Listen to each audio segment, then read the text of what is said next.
La séance est ouverte. J'ai reçu pour la séance de ce soir le pouvoir donné par Édith Livernois à M. Ruffier, le pouvoir donné par Mme Laclais à M. Serino, le pouvoir donné par Anne-Marie Bincaz à Pierre Pérez jusqu'à son arrivée, le pouvoir de Roger Caffarati à Philippe Bretagnol, le pouvoir de Nathalie Colin-Coqui à Isabelle Rousseau, le pouvoir de Laura Vacher à Aloïs Chassot. Je dois, chers collègues, vous apporter au début de ce conseil, je vous donnerai la parole après, M. Fageau, vous apporter 3 informations de nature différente. La première concerne la demande qui a été exprimée par M. Serino à la dernière séance du Conseil municipal concernant une étude qui avait été faite par M. Klopfer qui s'arrêtait à fin 2012 ou fin 2011. Nous n'avions pas, nous, connaissance de cette étude. Nous avons donc repris contact avec M. Klopfer et pour cause, on a beaucoup d'occasions de contact ces jours avec lui, pour lui demander de nous remettre à jour cette étude. Et quand cette étude sera remise à jour, on la diffusera à tout le monde. Je pense qu'elle ne sera pas contestée puisque c'est vous qui aviez commandé au départ et c'est nous qui conformons la commande aujourd'hui. Voilà ce que je peux vous dire. Ensuite, vous avez été plusieurs à réclamer le compte administratif. Alors sur le compte administratif, je veux que les choses soient tout à fait transparentes. Et M. Fageau, je vais faire appel à vos références professionnelles. Pour que le compte administratif soit complètement arrêté, il faut que la balance ait été faite avec le compte du trésorier. La DGFiP connaît actuellement des problèmes informatiques qui fait que pas plus à la ville de Chambéry qu'au CCAS ou dans d'autres collectivités, la balance n'a pu être opérée à l'heure qu'il est. Il n'est pas de tradition à Chambéry que le CA soit diffusé avant le rapport du conseil municipal.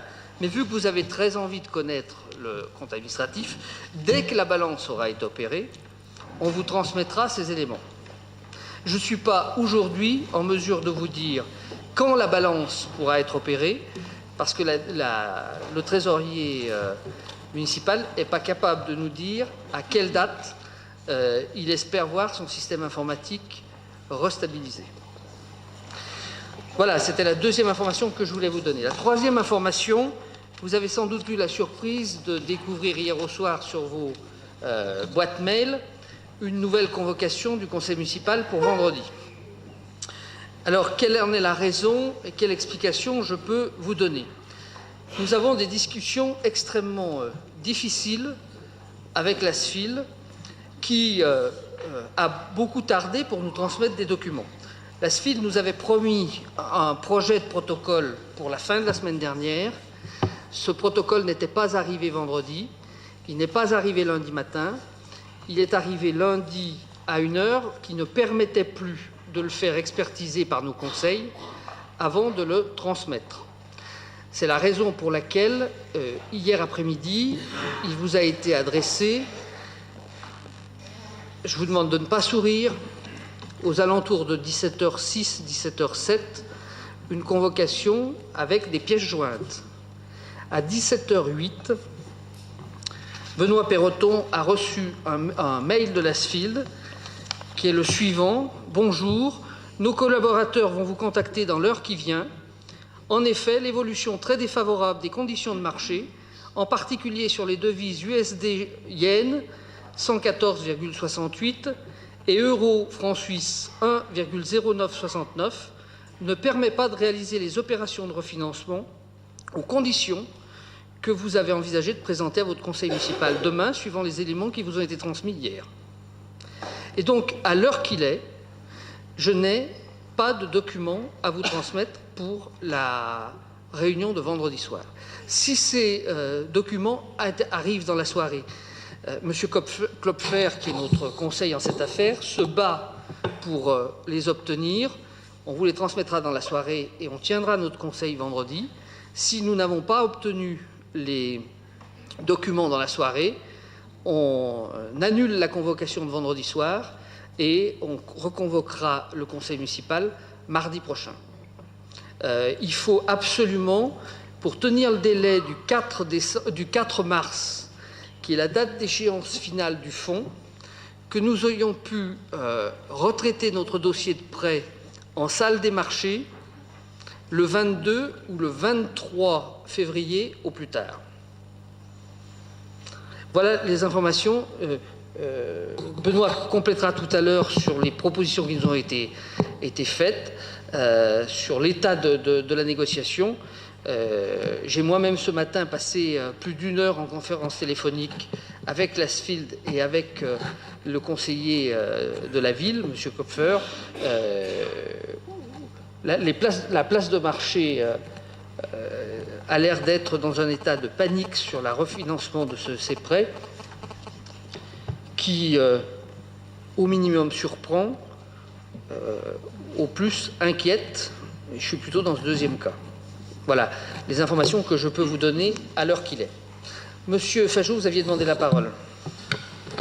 Oui, je voulais revenir sur le conseil municipal du 27 janvier et je vois que, fort à propos, puisqu'il y a eu déjà des changements depuis une quinzaine de jours, porte fermée, je croyais que cette enceinte était ouverte, c'est pour le courant d'air. Ben, quand vous voulez. Fajot, vous pouvez venir constater que la porte n'est pas fermée à clé. Hein. La porte évite simplement à ceux qui sont là d'avoir le courant d'air. D'accord, je prends acte, mais je ne changerai pas de place. Vous inquiétez pas. Ça, là-dessus, il n'y aura pas de surprise. Alors, je voulais revenir sur ce conseil municipal du 27 janvier. Donc, nous allons de nouveau participer à ce conseil municipal après celui du 27 janvier 2016, évacué avec brutalité par les forces de police que vous avez appelées. En refusant toute concertation avec les syndicats avant la réunion de vendredi, en refusant de donner suite à nos propositions de sortie de crise, vous avez proposé de reporter la délibération à ce jour, laissant un espace pour la négociation, où on vous avait aussi proposé de suspendre le conseil municipal pour recevoir les représentants des syndicats. Vous n'avez pas fait preuve d'une grande responsabilité, préférant le recours à la force pour faire passer votre mauvais coup pour les syndicats, les milliers de salariés et de syndiqués qui se rendent à la maison des syndicats, mais aussi pour valider une opération purement financière. Vous avez ainsi montré votre visage, celui d'un entêtement autoritaire. Oui, celui d'un entêtement autoritaire. C'est pour ceux qui sourient et qui n'avaient peut-être pas bien compris. C'est la deuxième fois en moins d'1 an, après avoir fermé les portes de l'hôtel de ville à la population en avril dernier, que vous usez et abusez de votre pouvoir de police. Ces excès d'autoritarisme sont condamnables, mais ne sont rien par rapport aux propos rapportés par la presse d'un message adressé à vos partisans, appelant avec un ton particulièrement guerrier à se mobiliser contre l'opposition municipale. Voilà, c'est tout. Très bien, Monsieur Fajot. Vous êtes dans votre rôle, je suis dans le mien. Je propose de passer au premier point de l'ordre du jour. Je donne la parole à Madame Bou. Merci, Monsieur le maire. Donc, il s'agit de la convention de comaîtrise d'ouvrage entre la commune de Chambéry et l'établissement public foncier local. Donc, dans le cadre de l'aménagement du futur de l'îlot Ravet à Chambéry, la ville et l'établissement public foncier se sont rendus progressivement propriétaires de l'emprise immobilière formée par les bâtiments situés faubourg-Nézin et cadastrés section BR 174 et 172. Ces deux immeubles contigus sont libres de toute occupation et leur insalubrité a conduit la ville de Chambéry à choisir de les démolir et d'y aménager provisoirement une zone de stationnement de surface comme celle qui a déjà été réalisée sur la parcelle BR numéro 173. La commune de Chambéry fait donc le choix de confier à l'établissement public foncier, via une convention de comaîtrise d'ouvrage, la maîtrise d'ouvrage unique pour assurer la procédure et les travaux de démolition relatifs à cette opération. Bon, les missions de l'EPFL dans ce cadre-là sont les missions classiques de réaliser les démarches administratives, les études et les investigations, les dossiers de consultation des entreprises et réaliser l'appel d'offres, choisir les entreprises et signer les marchés, assurer la gestion technique, administrative et financière et comptable et mener d'éventuelles actions en justice si nécessaire. À l'issue des travaux de démolition, les assiettes foncières des 2 parcelles ci-dessus indiquées seront remises à la ville de Chambéry pour y réaliser la zone de stationnement prévue. Le remboursement par la ville de Chambéry des frais avancés par l'établissement public foncier sera réalisé en 2 fois, avec un premier versement de 20% du montant des travaux à la signature des ordres de service aux entreprises pour le démarrage des travaux.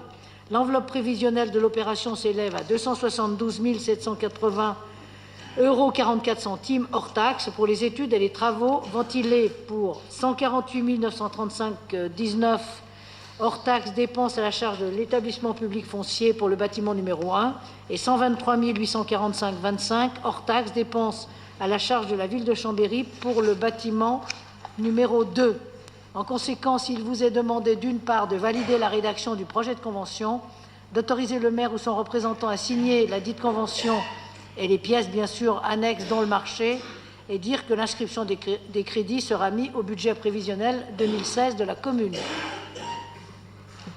Très bien. Y a-t-il des questions? Oui, monsieur Caraco, merci. Merci, monsieur le maire. Sur ce rapport, il est mentionné donc après démolition des immeubles, il y aura création d'un espace de stationnement. La première question, c'est combien de places? Ensuite, sur les rares documents qu'on a pu voir sur le fameux projet des TDMU, il apparaît qu'il est envisagé de supprimer du stationnement sur l'avenue des Ducs, entre les 2 carrefours de la Libération et du Centenaire. Donc, est-ce que ces places sont déjà la préfiguration de cette opération pour donner aux bus les moyens de circuler correctement sur l'avenue des Ducs à partir du 29 août? Et puis, vous nous avez promis, lors du conseil municipal du 27 janvier, toutes ces fameuses études. Donc, je comprends bien qu'il faut un peu de temps pour les rassembler, mais je suppose qu'elles vont arriver très bientôt. Parallèlement, et sur le secteur où nous sommes, en l'occurrence le Faubourg Nézin, il y a en ce moment une enquête publique pour son déclassement entre la voie ferrée et l'avenue des François. Ce qui m'inquiète beaucoup dans cette enquête, dans le dossier, c'est les informations relatives à la continuité des itinéraires piétons et cyclistes. Parce que si on sait que le Faubourg Nézin va bien être fermé, ainsi que le passage à niveau 27, en revanche, on ne trouve en contrepartie que des hypothèses. Alors pourquoi pas élargissement du pont des Amours? Pourquoi pas, c'est sûrement une hypothèse intéressante. Élargissement de la tranchée du clos Savoiroux. C'est la première fois que j'en entends parler, mais il faut bien commencer un jour. Je n'ai pas idée du coût de ce genre d'opération. Je serais un peu déçu qu'à la fin on nous dise bah oui, on y a juste pensé, mais au prix où c'est totalement infaisable. Et puis la quatrième hypothèse, c'est des tours et des piétons et des cyclistes, tout simplement par le passage souterrain, sous la voie ferrée de l'avenue de Bassin, c'est-à-dire un détour qui en fait ne rétablit en rien la fonctionnalité. Donc voilà, j'aurais aimé quelques précisions sur ces questions-là. Madame Bou. Alors d'abord sur le nombre de places, il est prévu, lorsque la démolition sera effectuée, d'avoir une 50aine de places dans ce secteur, enfin sur les tènements immobiliers. C'est une 50aine de places qui est prévue à cet endroit-là. Sur les travaux qui sont en cours, enfin les travaux qui sont censés être faits dans le secteur pour les bus, si vous voulez, effectivement, il y a des places de stationnement qui vont peut-être sauter, mais elles seront, de toute façon, on tient une comptabilité très précise des places de stationnement, parce que dans le cadre de la concertation, ça nous a été demandé, et donc toute place de stationnement qui sera supprimée, on retrouvera une place de stationnement. Sur cet emplacement, il est prévu de toute façon d'y faire le parking, en silo, tel que cela vous a été indiqué il y a déjà quelque temps en arrière. Sur les études que je vous ai promis, vous les aurez toutes sur site cette semaine. Elles sont en cours de mise sur site car finalement, il a été préféré par un certain nombre de personnes qui les ont demandé d'avoir plutôt ça sur le site plutôt que d'avoir un dossier, je veux dire, qui soit en mairie et que tout le monde puisse venir consulter comme ça. Chacun peut, je veux dire, les imprimer, pas les imprimer, les consulter, les regarder, etc. Donc ça, fin de semaine, si vous n'avez pas ce dossier sur site, ben, Monsieur Caraco, je vous invite à m'appeler.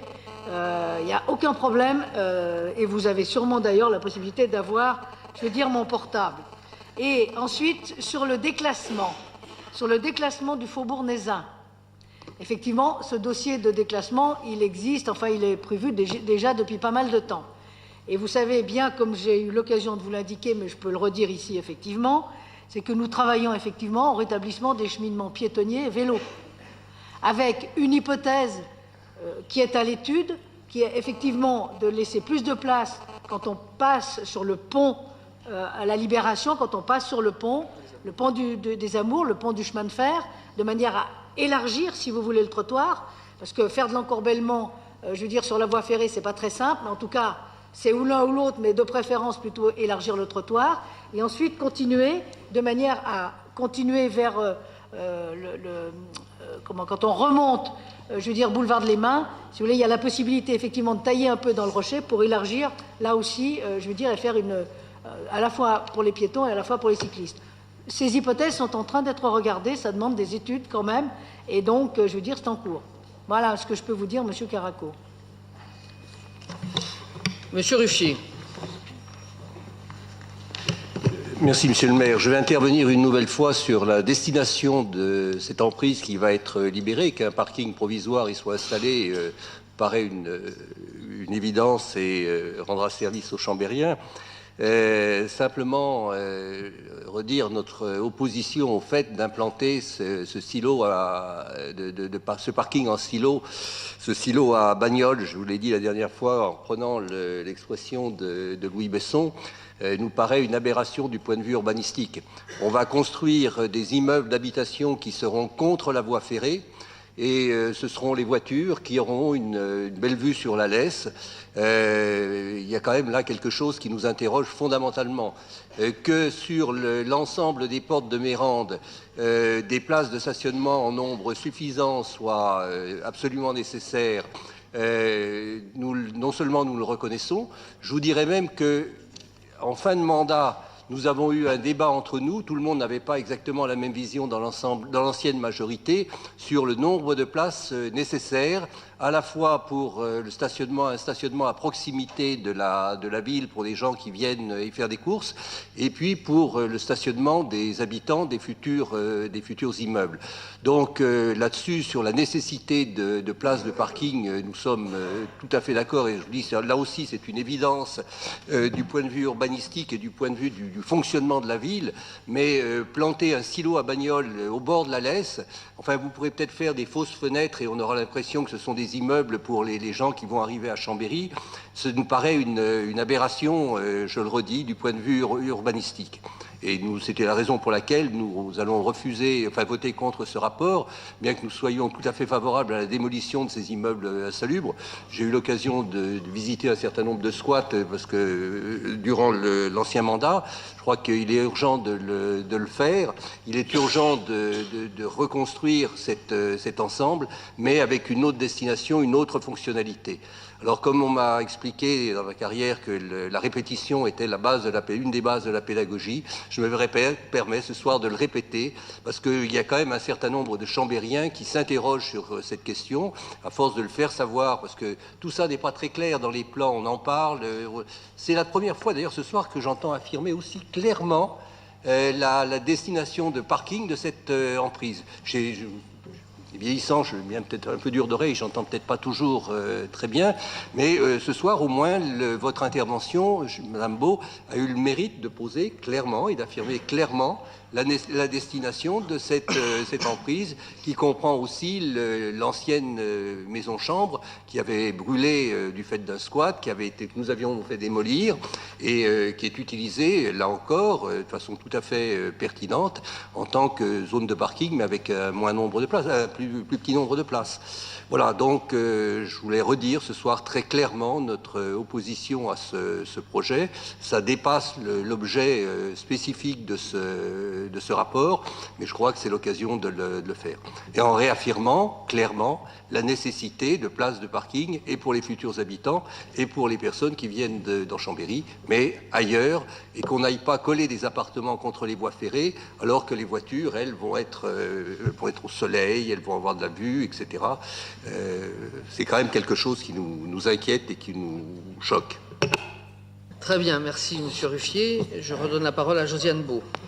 Alors, il y a quelque chose qu'on peut partager avec vous sur le fait que dans ce secteur-là, je pense que là où on aurait pu imaginer d'avoir, un immeuble d'habitation, c'est effectivement la place de la salle polyvalente. La salle polyvalente aurait peut-être été effectivement mieux placée dans le secteur, si vous voulez, des portes qu'on appelle aujourd'hui les portes de Mérande. Ça, je pense que c'est quelque chose qu'on partage avec vous, qu'on a d'ailleurs eu l'occasion de dire pendant la campagne, en disant qu'en fait, on aurait eu, si vous voulez, les immeubles auraient été bien placés à la place de la salle polyvalente parce qu'ils auraient été bien ensoleillés et ils auraient été bien placés.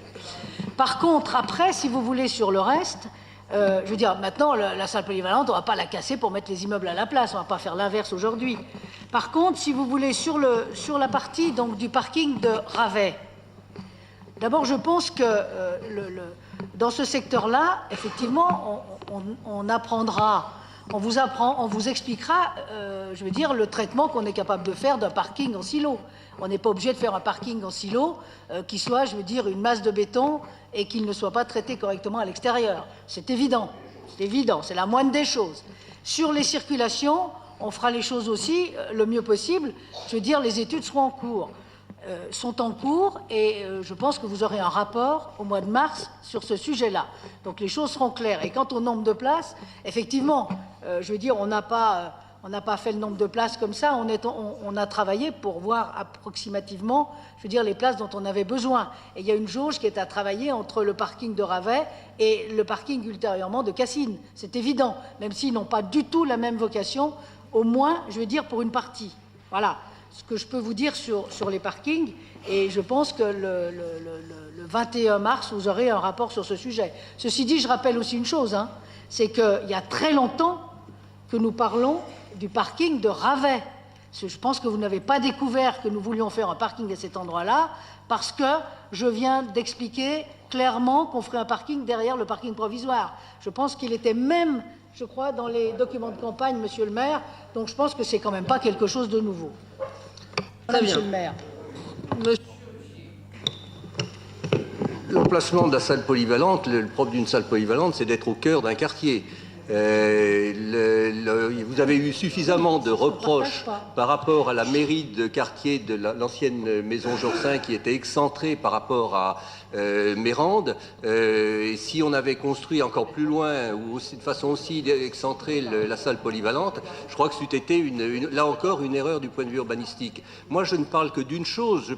Si j'en crois le Dauphiné libéré, parce que nous n'avons pas d'autres informations, j'ai vu une sorte de plan masse de vue cavalière de tous les immeubles qui vont être construits entre l'avenue des François et la voie ferrée, et ce sont ces immeubles-là une partie de ces immeubles qui vont être collés à la voie ferrée.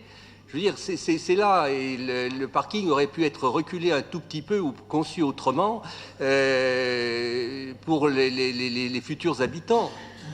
Écoutez, Monsieur Ruffier, je comprends tout ce que vous dites. Je voudrais simplement vous rappeler que le plan d'ensemble qui est aujourd'hui en vigueur, c'est vous qui avez déterminé les éléments, puisque c'est un dossier que nous avons trouvé en arrivant. Vous aviez confié la gestion de ce dossier à Chambéry-Alpes-Habitat ou à la SAIM, et nous n'avons fait qu'ouvrir le cahier des charges, qu'ouvrir le concours à partir du cahier des charges qui avait été défini.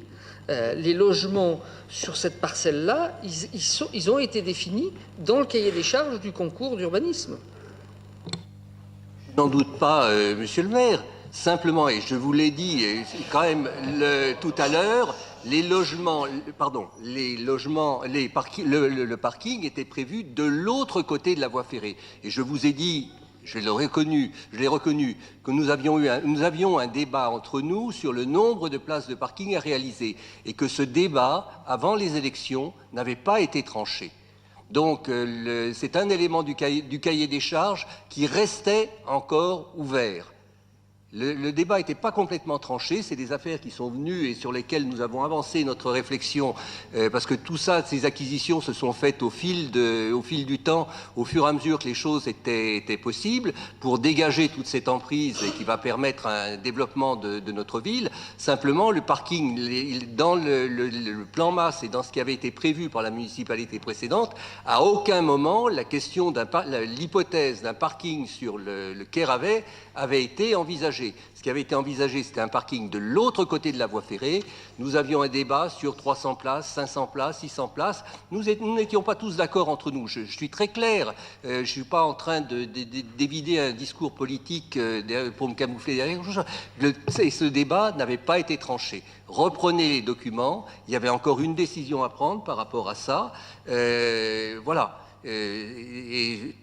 Nous regrettons la décision que vous aviez prise. Il y a des solutions de l'autre côté. Les gens auraient eu à marcher peut-être une centaine de mètres de plus, mais il nous semble, d'un point de vue urbanistique, que cette solution eût été meilleure et elle pouvait être intégrée dans l'espace, d'autant que si le faubourg Nézin va être effectivement déclassé et supprimé, enfin, cette portion du faubourg Nézin, ça dégage d'autant plus de place, parce qu'il me semble que dans l'étude j'ai plus le souvenir, là j'ai un doute, hein. Je ne sais pas si le déclassement de cette partie du faubourg Nézin était envisagé. Et ce déclassement pose les problèmes que mon collègue Alain Caraco vient d'évoquer. C'est quand même une question très importante et de fond pour l'avenir de ce secteur de Chambéry. Je le souligne ce soir. Bon, vous êtes majoritaire, vous prendrez vos décisions, mais il me semble que d'autres solutions pouvaient être trouvées à une distance tout à fait raisonnable et rendre à la fois aux habitants de ce futur quartier, et pas uniquement à ceux il y a quand même toute cette emprise avec un nombre significatif de logements, et à la fois aux habitants de ce futur quartier des portes de Mérande et aux gens qui viennent à Chambéry, la possibilité de rendre ce service avec une solution en termes urbanistiques qui nous paraît bien meilleure. Très bien, on vous a entendu, on vous a écouté, Monsieur Caranco. Oui, oui, Monsieur le maire. Entre le projet élaboré lors du mandat précédent et le projet actuel, vous avez fait une modification du plan local d'urbanisme et vous avez, entre autres, supprimé la servitude qui était dans le projet précédent pour la continuité du cheminement vélo-piéton, justement. Avec la servitude, on savait au moins ce qui se passait, et aujourd'hui, donc, comme je l'ai dit tout à l'heure, on a des hypothèses. Si on a de la chance, il y aura peut-être quelque chose. Très bien. Écoutez, deux éléments. D'abord, Monsieur Ruffier, la présidente de Chambéry-Alpes-Habitat se tient bien sûr à votre disposition pour vous redonner une copie du cahier des charges qui avait été rendu public et sur lequel le concours a été lancé, puisque je redis, pour la partie comprise entre l'avenue des François et la voie ferrée, nous avons fait que dépouiller un concours pour lequel toutes les esquisses étaient déjà arrivées quand nous sommes arrivés à la mairie. En ce qui concerne la modification du PLU, Monsieur Caranco, effectivement, il y a un moment où les études techniques et financières montrent la difficulté de réaliser ce qui, dans la conceptualisation, peut être une solution parfaite. Et c'est parce que nous avons fait ce travail que nous sommes arrivés à la conclusion que nous ne pouvions pas définitivement retenir ce parti et qu'il fallait trouver d'autres solutions. Monsieur Dupassieux. Oui, bonsoir à tous. Pour apporter au débat sur cette question de parking, moi je pense que, mais il en va de tout projet, avant de travailler sur un projet, il faut définir le besoin. Or, je suis persuadé qu'aujourd'hui, le travail n'a pas été fait sur quel est le besoin de stationnement aujourd'hui sur la ville de Chambéry. On vous a laissé une étude très approfondie, très avancée, qui a été réalisée en 2013. Je redis simplement quelques éléments de cette étude. L'étude dit qu'il y a grosso modo assez de places, mais qui sont mal utilisées. Elles sont mal utilisées en surface parce que les gens stationnent trop longtemps. Il y a un abus, effectivement, du temps passé en stationnement de surface, ce qui fait que ça empêche d'autres, effectivement, d'utiliser la place. Et puis, il y a un problème dans les parkings en structure par les gens qu'on appelle les pendulaires, c'est-à-dire des gens qui viennent le matin, qui repartent le soir, et qui, parce qu'on a une offre d'abonnement annuel qui est très intéressante, préfèrent payer un abonnement annuel que de faire l'effort de se stationner ailleurs que le centre-ville. C'est complètement idiot d'avoir des voitures, et au parking du palais de justice, c'est 55%. Relisez l'étude. 55% des places du palais de justice sont utilisées par des pendulaires. Un parking en structure n'est pas fait pour les pendulaires. C'est une aberration. Nous l'avions constaté, nous aurions dû le corriger, on n'a pas eu le temps. À vous de le faire.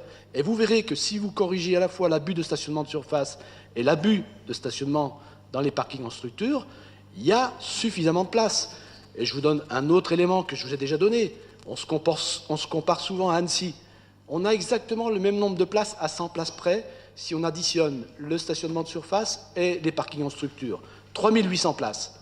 Annecy est une ville plus dense, plus forte en population, parce que Annecy, les quartiers comme Chambéry-le-Vieux, Bissy et Chambéry-le-Haut, Annecy, ça fait partie de la banlieue, entre guillemets.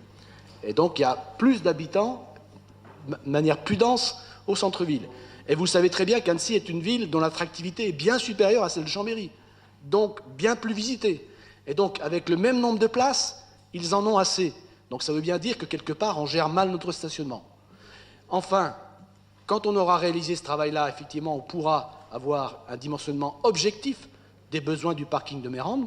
Moi, personnellement, je suis sur un parking de 240 places.